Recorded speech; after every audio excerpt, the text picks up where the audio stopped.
మామ ఏదైనా పని చేసేటప్పుడు ముందు వెనకాల చూసుకోవాలంటారు కదా. మా కఫిల్ కొడుకు అలా చూసుకోకుండా వెళ్ళాడు. ఏం జరిగిందో చూడండి. ఏంట్రా ఏమైంది ఇప్పుడు? మామ టైం 11 అవుతుంది. అన్నమేమో 8 గంటలకే తినేసాము. మంచిదే. లుంగి కట్టేసుకుని ఇంకేం పని లేదులే అని చెప్పి ఇంకా మంచం ఎక్కేసాను. అప్పుడే మా కఫిల్ కొడుకు ఫోన్ చేసి బండి ఆగిపోయింది తొందరగా రమ్మన్నాడు. ఇంకా మా కవిలికి వెళ్తే ఇంకా అంతే సంగతులు. ఎందుకంటే ముందే చెక్ చేసుకోవాలి కదా అది అని చెప్పి ఇంకా మమ్మల్ని తిడతాడు. లేట్ లేకుండా బండి వేసుకుని ఇక్కడికి వచ్చేటప్పటికి మనోడు బాండిట్ ఓపెన్ చేసి ఏదో ఇంజనీర్ లాగా ఏదో ప్రయోగాలు చేస్తున్నాడు. గుడ్ మా నేను ఈ యాంగిల్ ఆలోచించాల. మనోడు అంత చేస్తున్నప్పుడు మనం ఖాళీగా ఉంటే బాగుంటుంది కదా. ఏదో నాకు తెలిసినంత వరకు బిల్డప్ కొడతా రేడియేటర్ నీళ్లు అవి ఇవి కొంచెం చెక్ చేశాను. గారు ఎలా ఇచ్చాను? ఎంత ట్రై చేసినా స్టార్ట్ అవట్లేదు మామ. ఆల్మోస్ట్ అంత బాగానే ఉంది. ఏంటో ఏదైనా తేడాగా ఉందా?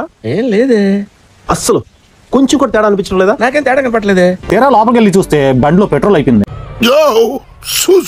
ఇంకా మనోడికి చెప్పాను బండిలో పెట్రోల్ లేదా సామె అని. మనోడు మాత్రం బండి ఆపాడు కానీ మంచి ప్లేస్ లోనే ఆపిండు మావా. ఎందుకంటే ఆ రోడ్డు మీద ఆపిందంటే మనకు దోల తీరిపోయేది. కొంచెం సైడ్ ఆపాడు కాబట్టి సరిపోయింది. గుడ్ మా నేను ఈ యాంగిల్ ఆలోచించాల. మామ బండి ఆగిపోతే ఇలాంటి గీతల మీద గానీ ఇలాంటి డివైడర్ మీద గానీ ఆపున్నా పర్లేదు. బై మిస్టేక్ రోడ్డు మీద గానీ ఇటు సైడ్ ఆడైనా బండి ఆగిపోయిందంటే మామూలు వచ్చి బీభత్సంగా ఫైన్ వేస్తారు. ఏం మాట్లాడుతున్నావు శేషాద్రి? మొత్తానికి బండిలో పెట్రోల్ వేసి ఇంటికి వచ్చి చేతులు గీతులు కడుక్కొని ఇంకా మంచం ఎక్కాను. నాకెందుకు ఎడంకర్ నతురుతోంది. మీకు వీడియో అనిపించిందో కామెంట్ పెట్టేసి లేట్ లేకుండా ఒక లైక్ కొట్టండి.